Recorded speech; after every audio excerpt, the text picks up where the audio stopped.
Hello,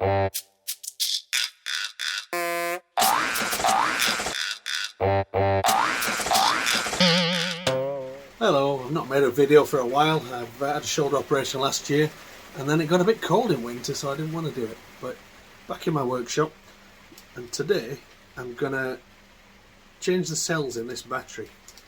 It's an Einhell drill and they come with a, what they call power exchange batteries, and this one came with the drill, and it's 1.5 milliamp hour.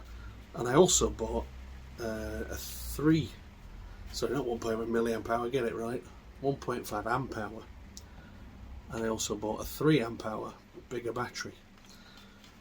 Now I had a brief look inside and found 5 of these in the smaller cell, and these are 5.2 milliamp hours. Is that focusing? I can't tell. 5,200 milliamp hours, 5.2 amp hours, and that would mean that I get 4.5 times the capacity of this original small one if I change the cells, which are dying. This won't charge, it's had enough.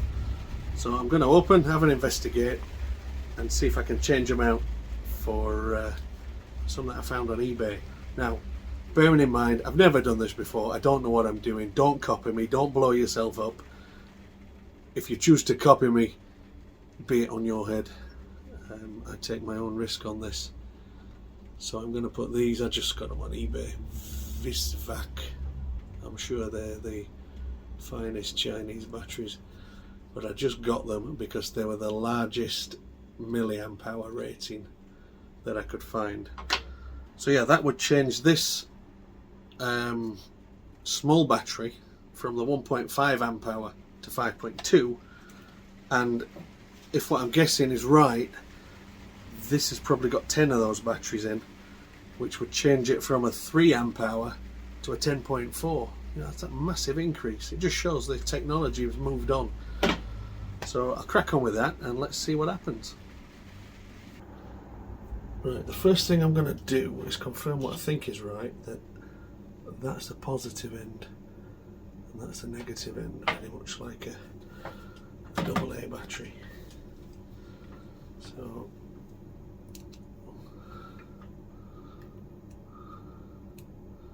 wow, 0.01 volts, that's a dead cell. Negative 0.01, yeah, so that's your positive. And they need to go back in, because in here you start negative and your battery's going alternate ways to your positive here. And we can see that, it says it on the board, positive. Excuse my croaky voice, full of cold, which is why I'm not working on my bikes and doing a steady job instead. Right, so I'm going to pop all these bits of joining off here. All this, it's a tiny piece of solder, I think. I'm going to pop all them off and get all the batteries out. I'm not sure how those were fastened on. They look like, that's a dent. I wonder if they're just pressed in somehow, because there don't look to be any solder. It must just be pressed.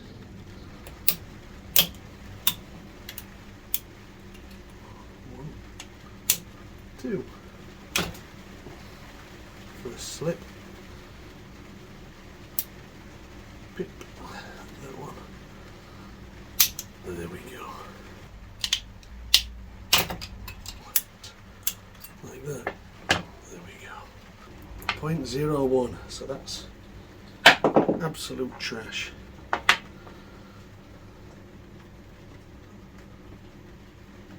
One volt. It's probably been carrying the trash one.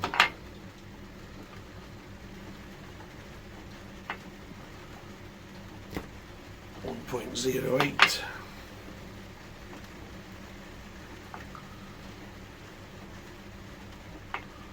Nothing. Am I missing the contact, or is that as dead can be? Nope, absolutely dead.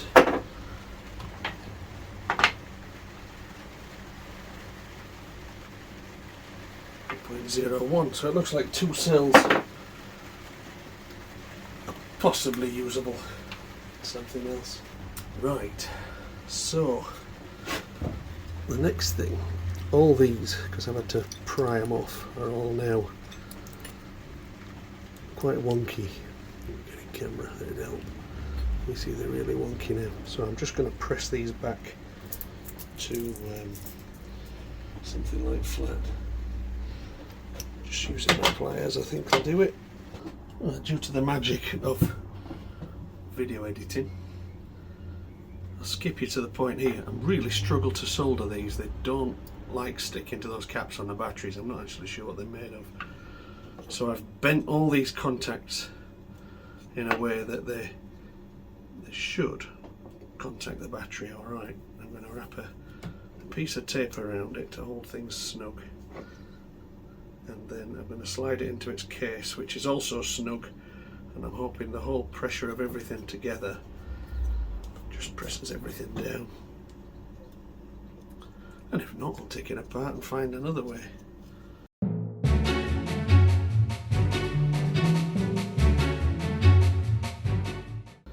So what I'm going to do now, I'll pull that off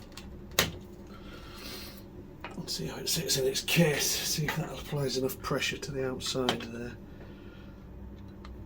Yeah, working. Not working. With even more of a squeeze once that cover's on. Screws. Are they Torx? They look like Torx. T10 Torx. There we go.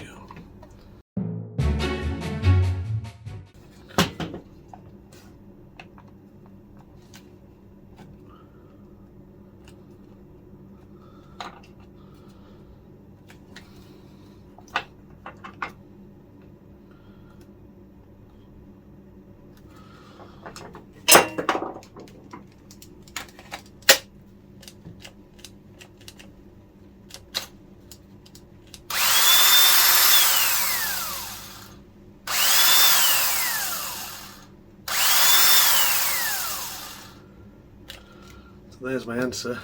It's not pressing enough.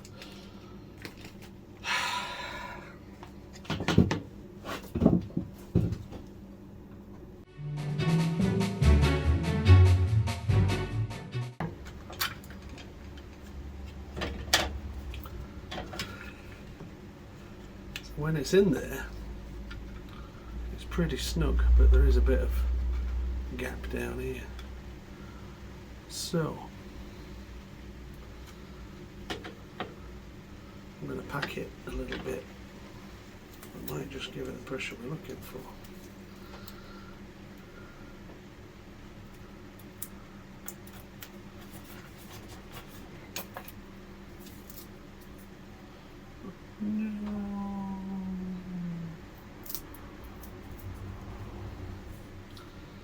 Fantastic.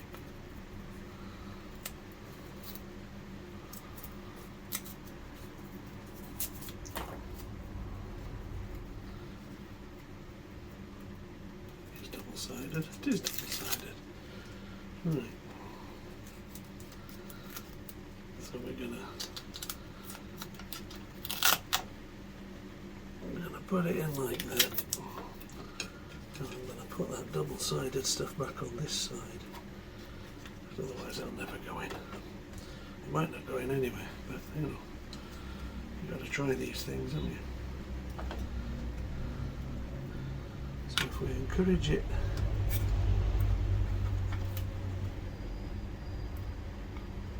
both sides of that tape,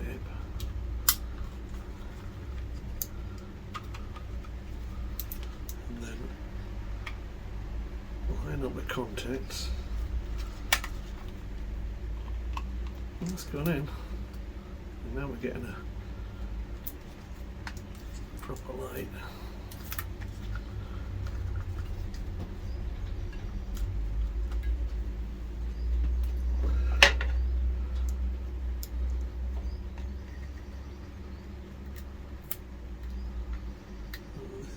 snug.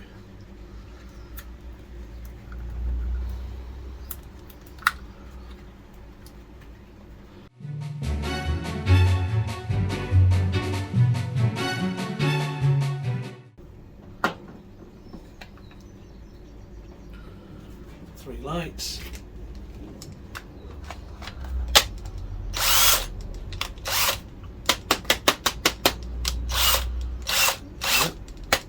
A bit of knocking around and it's not going off. Oh, there we go. Happy with that. What's that one on? Two lights. Let's see, what if I put it under load? Yeah. Yeah, that's pulling my fingers off. So it's showing two lights, but it's not had a full charge yet, so I'll pop that on charge. Let's see if it throws an error or anything. Yeah, it's charging. Okay. So I'm guessing, as I said earlier, that these bigger packs use 10 cells. But I don't have 10 cells on me, but I'm just going to have a look just out of curiosity.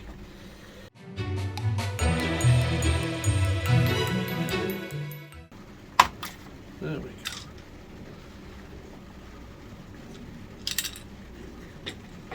What's that little button?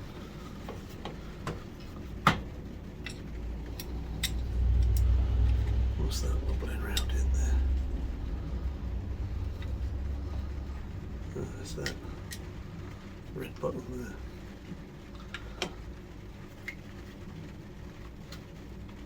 So yeah, it's basically the same thing. Again, 1500 milliamp hour. That's old technology. The ones I've replaced are 5200. Good. So I'll put that back in there without anything. Happy with that. Until it dies, at least I know now. 10 cell. And that cell's on charge there. One red light means that middle left symbol is charging. And that's it. So that worked well, didn't it? I know it's a bit ghetto with the tape I've wrapped around in there, but it's working. The button's working. We've got 3 lights for full battery nearly. I put it on charge. Charger doesn't reject it. It's not overheating. I'm happy with that. Again, I don't know what I'm doing. Don't copy me. I can't solder, and that's what we've ended up with. But I'm pleased with that. It brings an old drill out of not out of retirement, but the big battery, the 10 cell, I suspect, is dated 2015 on there. This one's starting to fail. It's not got the life in it that it used to have. I think I bought the drill and this one in 2014. I think I bought that extra battery afterwards. We got a date on there. Oh yeah, 2014. So you could see that they've lasted a decent amount of time. They've had a lot of use. So yeah, pleased with that result. Thanks for watching. Give us a click on them, subscribe, likes, things like that. It's free to subscribe. Just click it. Bye.